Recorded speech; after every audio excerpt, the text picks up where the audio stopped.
We have two wonderful speakers, and the way we're going to do this is start with a speaker that we have on Skype. But before, that's Chase Iron Eyes, and I'm going to ask Danny Sheehan, who's here, to introduce Chase. But I'm going to read a little bit of Danny Sheehan's bio so you know who you're speaking with. And after Chase Iron Eyes speaks, Danny is going to speak, and then Danny will field questions from all of you. So let me just read you a little bit about Danny, and he'll tell you a little bit about Chase Iron Eyes. Danny Sheehan is Chief Counsel and President of the Lakota People's Law Project. A Harvard-trained attorney, Daniel has led or participated in some of the most important public interest cases of the last 40 years. His lawsuits included the Watergate and Iran-Contra scandals, the Pentagon Papers, and the killing of Karen Silkwood. Very high-profile cases here, huh?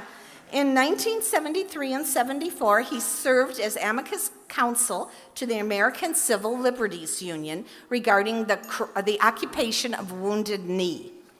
In 1980, he co-founded could someone please close that door?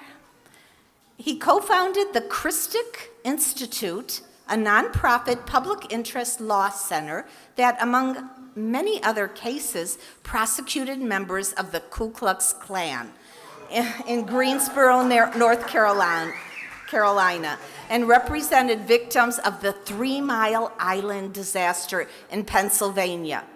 In his work with LPLP, Daniel has been a principal attorney in drafting the legal strategy for the Federal Justice Department's lawsuit against the state of South Dakota for its violations of the Indian Child Welfare Act. He was present at Standing Rock during opposition to the Dakota Access Pipeline and serves as defense counsel for Chase Iron Eyes, a water protector facing severe charges. You can learn more about Danny Sheehan at his website and his Facebook page, and maybe you could give us those URLs. And at this time, I would like to introduce Danny, who will introduce Chase Iron Eyes. Thank you.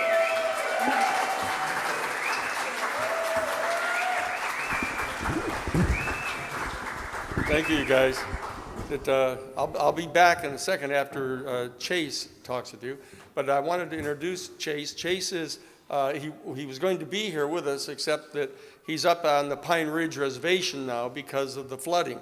The Missouri River, as you know, is it's a consequence of global climate change. It's had massive flooding up there. The Pine Ridge Reservation is largely underwater right now.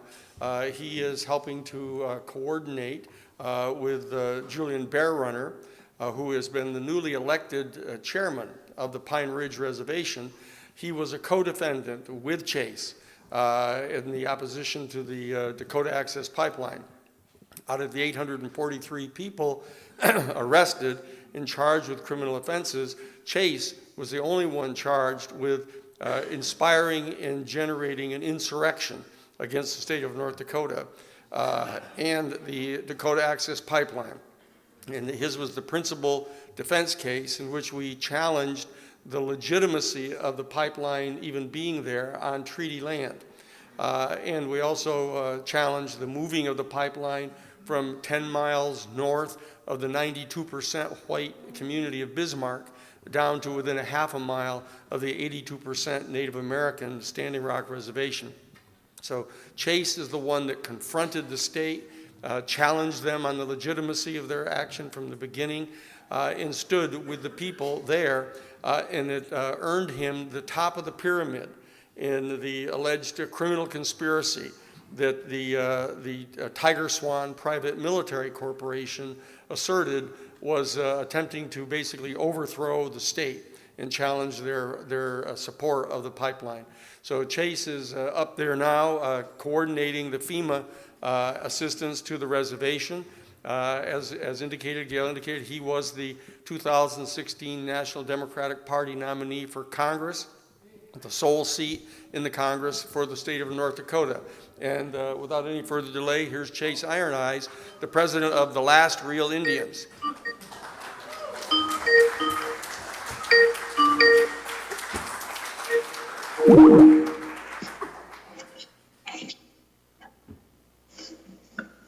Can you guys hear me?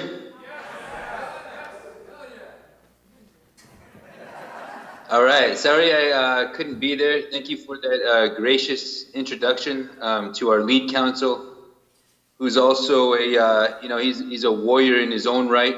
Has been fighting these fights, fighting the good fight for a long time, and I'm happy and honored to be following in our tradition of standing up. Standing up for what's right, standing in the power of our peace, and seeking that spiritual liberation and that reconnection to our sacred and our relationship with the universe. As Danny said, I'm on the Pine Ridge Reservation, which this is where I now live. I moved here from the Standing Rock Nation, of course, which is the site of the No Dapple struggle. I was born in the Black Hills of South Dakota, and I grew up all my life on the Standing Rock Reservation until I went out to seek an education in political science and also Indian studies. I wanted to understand what was going on with colonization, what was happening to me, and also to understand, myself and further explore indigeneity. And so, for those of you who have not been out here, either to see Mount Rushmore or even Crazy Horse Mountain, the Black Hills hold a place in our hearts and our minds longer than we know about, and longer than sometimes we can even imagine about.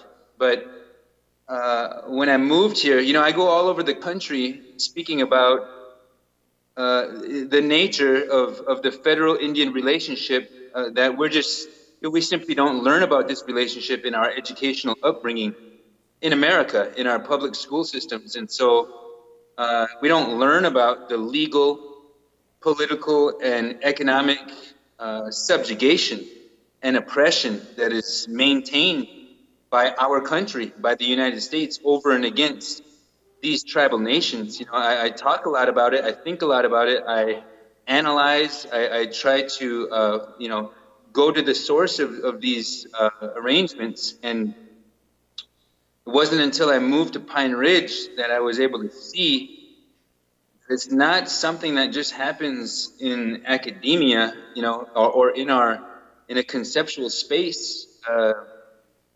We're surviving a slow genocide out here on the Pine Ridge Reservation. And this is, add to this, the fact that we have people who are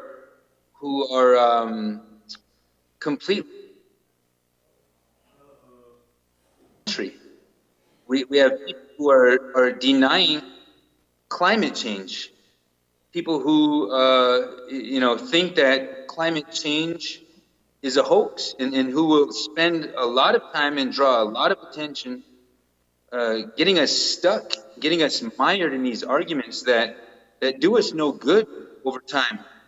And so right now in Pine Ridge, there's thousands of people who are without food and without water, who have been marooned in their homes, in their homeland, because of a recent bomb cyclone, because of human-caused climate change. And I know those of you who are gathered there, and those of us in this country who are desperate for a different way of living on this planet, who recognize that our cosmological tradition, our mythological tradition, our religious tradition, our academic tradition, all of that collective history, that is represented by who we are now, how we think we know what we think we know, how we connect to the universe, our metaphysics.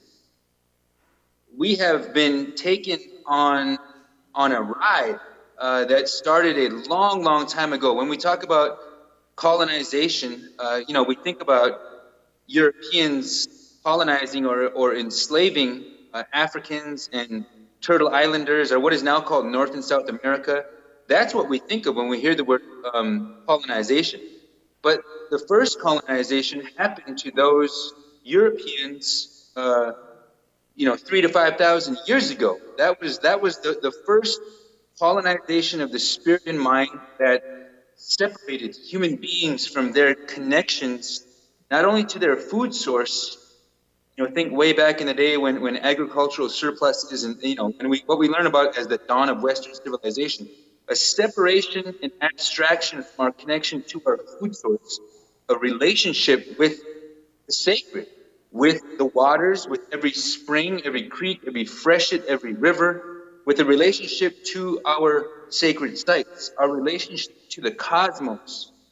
We are in a 5,000-year colonial project that is separating us, abstracting us from our spiritual reality. We've gone, or so we've been taught, that we've gone from a time of, superstition, primitive nature, a savage time of the hunter-gatherer.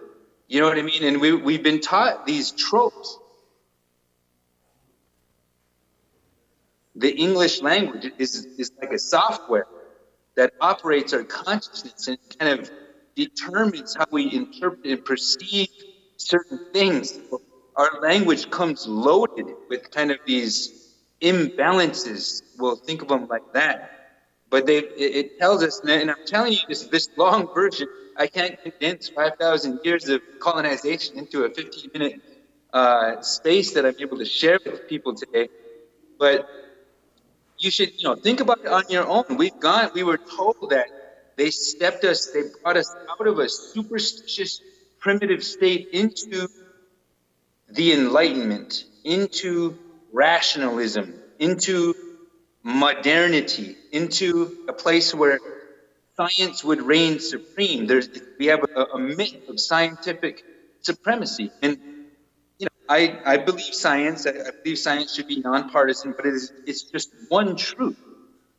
In a way for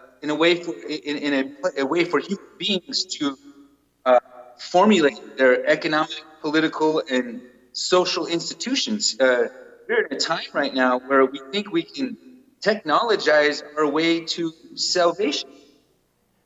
Rather than changing our economic practice, and our economic practice is largely informed by unbridled, too big to fail, corporate, extractive, financial, industrial, all privatized, everything, forced austerity, endless war machine. There's no easy way to encapsulate, our economic reality. But I don't want to get drugged down into this game and this war, a cultural meme warfare of labels saying this person's a communist, this person's a capitalist, this person's a socialist, this person's red or blue, or liberal or conservative, or, also expounding upon or looking at the liberal gay agenda. Like, what does that even mean? This is what happens to our country when we get stuck in these labels. But instead of taking a true stock of what faces us today, instead of arguing over whether climate change is human caused, we should be doing everything in our power to adapt to that changing climate. Yet I believe everybody in this room, everybody listening knows that we are causing this climate change. What we are told is civilization is causing this climate change, and we have the power to change it. So for our political movement, our regenerative revolution that is sometimes expressed by those who are desperate for a Green New Deal, those who don't fall into that trope of labeling everything and getting stuck within labels. I'm a political science major, and I don't really know what it means, what the difference between a democratic socialist, a socialist, a liberal, and all these labels. Sometimes we can get stuck in those, and those are the weeds.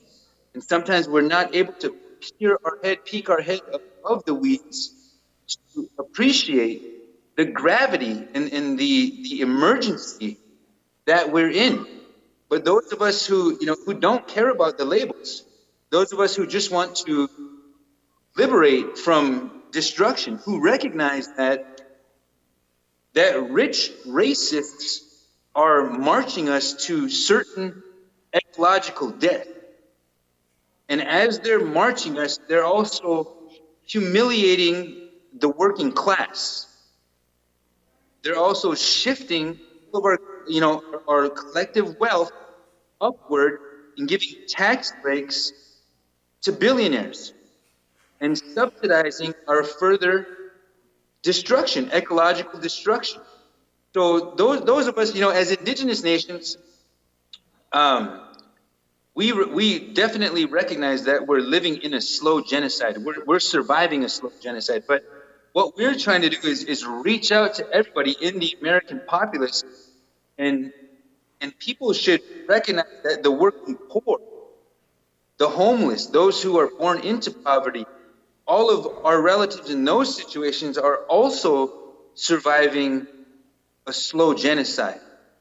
And those of us in this country who recognize that we have an interdependent relationship with Mother Earth. We might not have been here 10,000 years or a million years, enough time to form sacred relationships with the holy sites, with the Meccas, with everything in our homeland, which is now called America. Those of us who are seeking a spiritual liberation, and by extension, a political revolution, and an economic revolution, and a social revolution. Those of us who are seeking to transcend those differences we were born into, whether that's the color of our skin or what language we speak, what religion we are, what quote unquote race we've been assigned. We have to come together. We have to unite. Those on the other side, those who represent that imbalance and that destruction, they have all the tools at their disposal to continue to execute their agenda. And those of us who have the truth on our side, who have the brave and the compassionate on our side, and who only have people power. We only have those of us who can connect, who can make these connections. That's what we have on our side. But the power of that divine peace is more explosive than any atom bomb, any nuclear armament. It's stronger than any violence that can be inflicted on those of us who seek that peace and who seek a different way, who are desperate for a different way. We can no longer afford business as usual, politics as usual. We cannot afford to be civil. That is not an option for us. That doesn't mean that we have to be violent, aggressive, or provocative in a physical manner, but it means that we have to stand in the way. When they show up with the bulldozers, when they show up with the 5.56 50-round clip assault rifles, with no name badge and with all blacked out and black corporate military gear, we have to stand up. We have to protect the future for our children. Everybody deserves clean drinking water and healthy ecosystems, and that's how we have to redefine. That's how we have to redefine wealth, prosperity, poverty. That is the true source of national security. Can we drink our water? Can our children live in our environments? No more selling out. And I know that those of you in the room already, you're inclined your spirit is inclined to seek this connection. So just keep building it wherever you're at. Do whatever you can with whatever you have wherever you're at. Right now, you should see where I'm at, because the president of the Oglala Sioux tribe didn't open his office yet, so I'm stuck in this little, looks like a mine shaft going up to the attic. But wherever I'm at with whatever I got, I'm gonna give it all I got. We owe that to each other. Remember that, and stay strong. Take courage, because it's going to get hard, and we're going to be tested continuously. We're in that test right now. Fear, division, bigotry, hate, it's all coming at us, and they're using every tool they possibly can to divide us. But we're stronger than that. I know we are, so we have to stick together.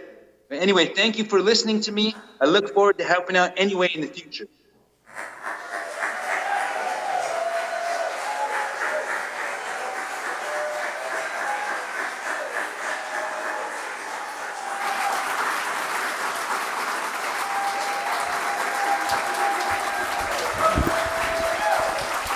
Thank you.